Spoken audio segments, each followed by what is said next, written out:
Cold War propaganda. So our thesis is that wartime propaganda during the Cold War in the US and Russia used different strategies and modes of delivery in order to reach a broad spectrum of people in each respective country. So the purpose of our presentation is to analyze the differences in the Cold War propaganda of the US and Russia. So the Cold War was a tense standoff that endured 4.5 decades. It overshadowed every corner of the globe. The two main superpowers of the Cold War were the US and Russia. The US were strong proponents of democracy and capitalism, and they feared Joseph Stalin's tyrannical rule of his country. The Russians supported communism and wanted to spread it to other countries, and they also resented the fact that the Americans refused to acknowledge their part in the international community. So, in the US poster, the American flag is engulfed in flames. Fire symbolizes pain and death, and it is also a predominant symbol of hell. The fire represents communism, and it is burning the American flag, which conveys the fall of American life at the hand of communism, and how communism makes life like hell.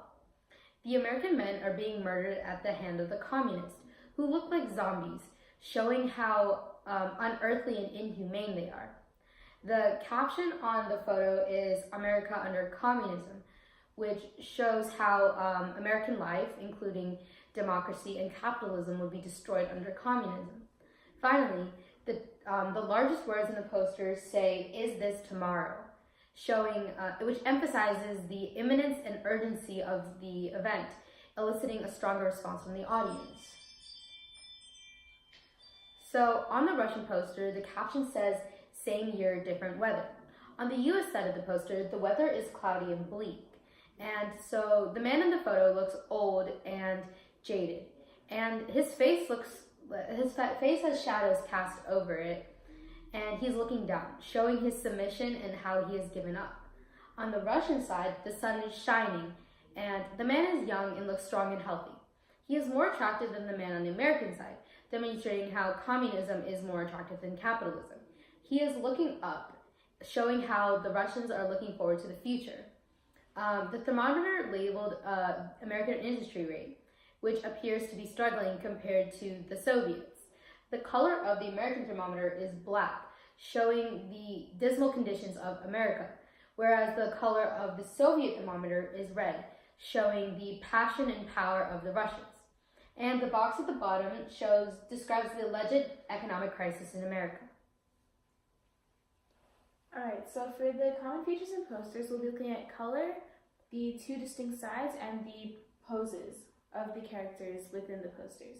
So for color, the first one is red, which symbolizes rage and passion.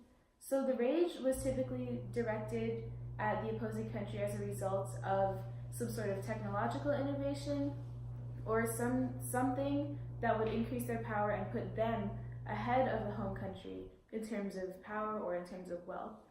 And this rage was then translated into passion and motivation and drive for the home country to further their own innovations and then go back to being on top power-wise compared to their opponents.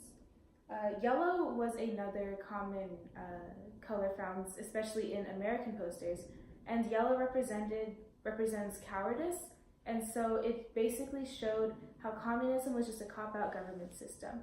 Communists didn't want to have to actually acknowledge the opinions of their people and didn't want to have to cater to everyone in an equal way. So in order to suppress everyone's opinions and suppress any outcries against the government system, they created one that put everyone into one equal mindset, and anyone who opposed that mindset would be punished. And America portrayed this as just a cowardly way of governing one's people. So that also leads into the two sides, which we'll start with the vibrant versus dull colors.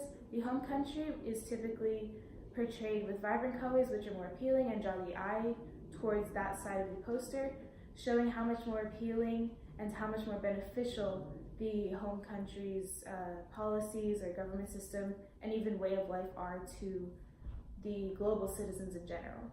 While the opposition is portrayed in dull colors, which do not typically appeal to people and do not draw the eye to them, showing how if they're not going to appeal in the poster, they're not going to appeal to the citizens in real life, and it's not going to benefit them in any way. Therefore, the home country's policies are what the world should go with. The next one is the two sides. In this, we'll be analyzing US versus Russia, and these typically show either one side attacking the other, or how much better one country is than the other, either in terms of economics, politics, or social aspects. So as seen in the US poster, communists were attacking the Americans, and they were drawn very grotesque, showing how destructive a foreign force would be to the American way of life. As for posing, characters representative of the home country were typically drawn either being attacked by the opposition or upright. When they were drawn upright, it was symbolic of them being sturdy and strong, and them having a strong mindset to continue perpetuating their country's way of life and their country's economy and government throughout the whole world, so that everyone could benefit in the same way that they do. Characters depicting the opposing side were typically hunched over and hidden, shrouded in shadows, and just like how villains in mass media are typically cloaked and very shadowy in character design and color, it was portraying the enemy as a villain who was only out for their own benefit, and how, though they may seem as if they want to help, they in no way are trying to help you. They are just there for their own benefit. So for the US speech, this one is by John F. Kennedy, and it's his remarks at the Rudolph Law Platz on June 26, 1963. So his tone throughout the whole speech is very humbling and encouraging towards the people of his own country. So he's directing his speech, or he's focusing his speech on aspects of the US economy and US politics and its allies, rather than the aspects of Russia and its allies. So the first thing he says is, freedom has many difficulties and democracy is not perfect.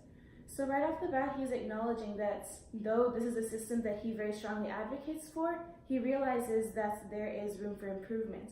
And that sort of raises his credibility as a speaker, because he's not saying, oh, this is a perfect system. He's saying this is the better system, but it still has room to improve. And because it is a democracy, and because he's advocating for democracy, he's implying that his citizens can contribute to how they improve that system. He then goes on to say, vitality and force, hope and determination of the city of West Berlin, and separating families, dividing husbands, dividing the people who wish to be joined together. So by using strong word choice like this, he is eliciting strong emotional response and basically boosting the ego of US citizens and its allies by showing you are this strong, and you refuse to drag out this system that communism does of separating people who wish to be joined together and who in their rights have a right to be joined together. So he's boosting the ego. He's telling his citizens and the allies of his citizens that they are doing the right thing, and by doing so, they can further teach others to do the right thing by encouraging them on a moral level rather than just a political level. So his tone is primarily humbling, where he knows the faults of his own country and their improvements, but he also knows that his country is strong enough to influence the others to do what is right to him. So for the Russian speech, it's Joseph Stalin's response to Winston Churchill's Iron Curtain speech on March 1946, and Stalin's tone is quite different from Kennedy's tone, in that Stalin's tone for the first half of his speech is pretty much attacking the opposing side. So he's focusing on what his enemies are doing wrong rather than what his allies are doing right. So first he says, Mr. Churchill now stands in the position of a firebrand of war, and one is reminded remarkably of Hitler and his friends. So off the bat, he is insinuating that Churchill is the tinder for the war, and he is the reason why the war will be pushed over the edge. He's also equating Churchill to someone who is pretty universally hated And so by doing so, he's giving Churchill this image of someone who should not be trusted at all costs. He also says that Churchill wanders around the truth, again, focusing on how Churchill is the one in the wrong rather than Stalin is the one in the right. His tone, while in the beginning is attacking the opposition, it later changes into one of pride, where he says communists are reliable, daring, and self-sacrificing fighters. And when his tone changes, you can also see his word choice changing. It becomes much more strong and can elicit a much stronger response, because now instead of talking about something that he is against, he is talking about something that he advocates for, and that he knows a lot more, so he is able to put more emotion into the speech, and that emotion will then be transferred to his followers. Okay, so in conclusion, posters and speeches can both be used to reach a wide variety of people and affect them in different ways.